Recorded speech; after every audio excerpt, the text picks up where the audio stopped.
Jingle tunes. एक गांव में एक गरीब किसान रहता था। उसका नाम था किशन। वो गांव के जमींदार के खेत में काम करके अपना घर चलाता था। उसके परिवार में उसकी बीवी और 2 छोटे बच्चे थे।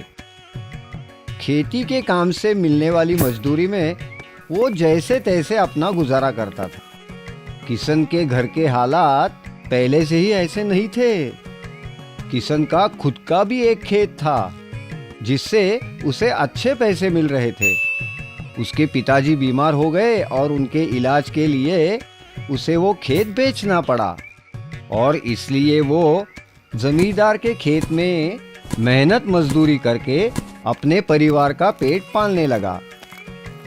ऐसे ही एक दिन खेत में काम करते हुए उसका कुदाल खेत में किसी धातु के वस्तु से टकराया। किशन को इस बात का बड़ा आश्चर्य हुआ। उसे लगा कहीं खेत में पुरखों का गढ़ा हुआ खजाना तो नहीं मिल रहा। ये सोचकर किशन ने उस वस्तु के आजू बाजू की मिट्टी हटाकर वो वस्तु को गड्ढे से बाहर निकाला। वो वस्तु एक धातु का पतीला था। पतीले को देखने के बाद किशन बहुत दुखी हो गया। कैसा खजाना और कैसा क्या मिला, क्या तो ये खाली पतीला। जाने दो, नसीब मेरा। धूप तो बहुत ही है। अब थोड़ा खाना खा लेता हूँ और थोड़ी देर सोता हूँ। ये कहकर निराश हुए किशन ने अपना कुदाल उस पतीले में फेंक दिया। उसके बाद किशन ने एक बड़े पेड़ के नीचे बैठकर दोपहर का खाना खाया और थोड़ा आराम किया। थोड़ी देर बाद किशन ने सोचा चलो फिर से काम शुरू करना चाहिए।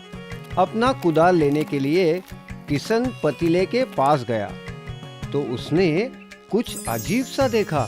किशन ने तो पतीले में बस एक ही कुदाल डाला था, लेकिन अब पतीले में बहुत सारे कुदाल दिख रहे थे। ये चमत्कार है या मेरा वहम? मुझे तो विश्वास ही नहीं हो रहा।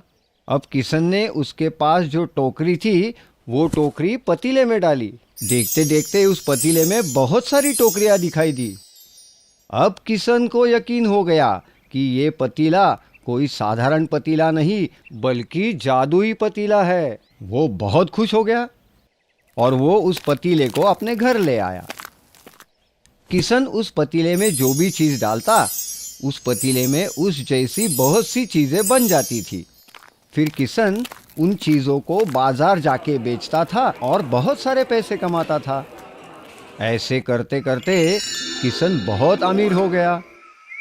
फिर किशन ने कुछ गहने भी खरीद लिए और उसने जब वो गहने पतीले में डाले उसे बहुत सारे गहने मिल गए। किशन ने वो ज्यादा मिले हुए गहने बाजार में जाकर बेच दिए। अब किशन और भी अमीर हो गया। किशन का पड़ोसी था मोहन। किशन अचानक अमीर होने से मोहन किशन से जलने लगा था। इतने कम दिनों में किशन इतना अमीर कैसे हो गया? इसके पीछे जरूर कोई राज है, मुझे वो ढूंढना पड़ेगा। फिर मोहन ने किशन पर नजर रखना शुरू कर दिया। कुछ दिनों में ही मोहन को जादू के पतीले के बारे में मालूम हुआ। मोहन तुरंत ही जमींदार के पास गया और उसने जमींदार को जादुई पतीले की पूरी कहानी सुनाई। मोहन, ये जो बोल रहे हो वो सब सच है ना? हाँ, ये बात बिल्कुल सही है।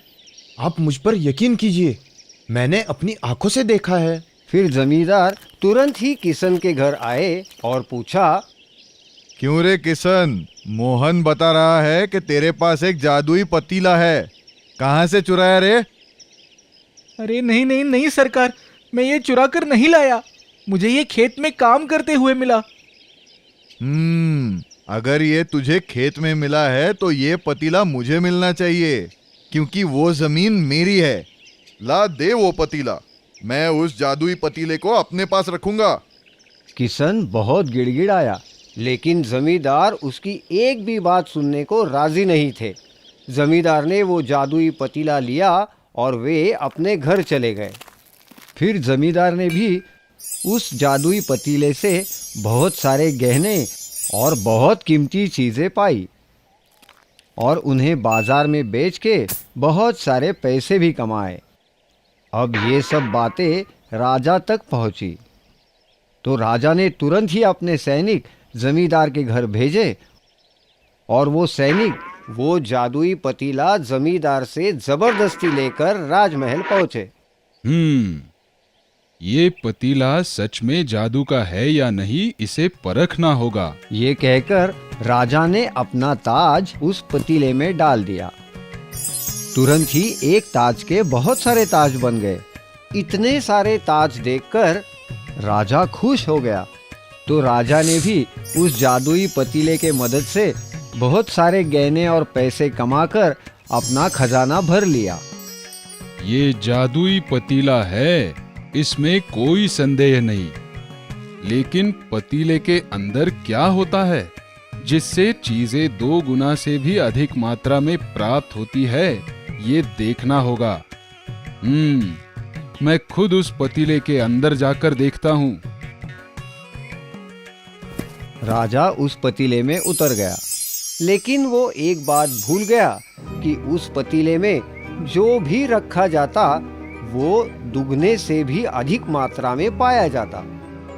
जैसे ही राजा पतीले के अंदर गया, तभी उसी वक्त जादुई पतीले से बहुत सारे एक जैसे राजा बाहर निकल आए।